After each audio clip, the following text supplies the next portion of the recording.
Hi, my name is Dan. I am a student living here in Chelsea in New York City. I'm reading from the sworn statement made by an interpreter at the Kandahar detention facility in Afghanistan. The document is dated February 13, 2002.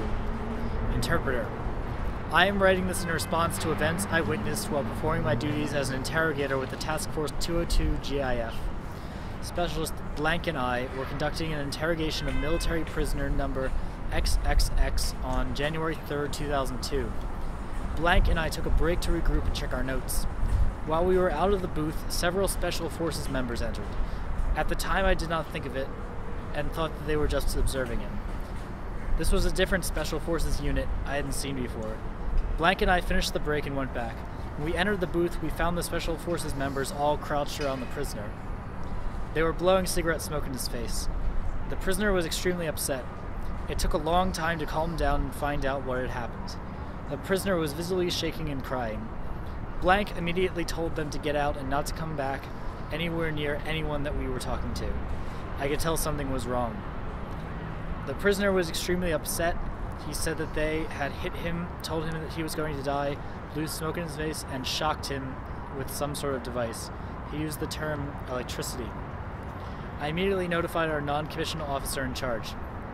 I was very upset that such a thing could happen. I take my job and responsibilities as an interrogator and as a human being very seriously. I understand the importance of the Geneva Convention and what it represents. If I don't honor it, what right do I have to expect any other military to do so? Like I said before, my name is Daniel Rosenfeld. I'm an intern here working with immigrants in Staten Island.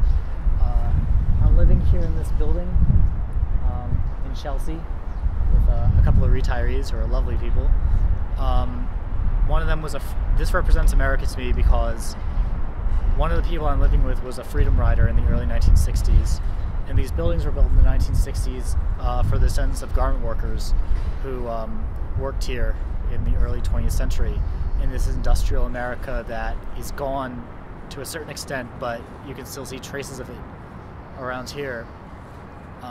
You can see the Empire State Building over there. It's a part of New York, but it's also it's reflective of the United States as well. I think that it's important to reckon with torture because I don't think a country should be able to consider itself civilized if it tortures people. I think that the United States has engaged in this kind of behavior at times when we invaded the Philippines during Vietnam, but what happened in Iraq and Afghanistan during Bush's presidency was a public openness and willingness to admit that we were torturing people. People might not have been engaged at the time, but a lot of people really supported it, and I think that we can't call ourselves civilized if we torture people.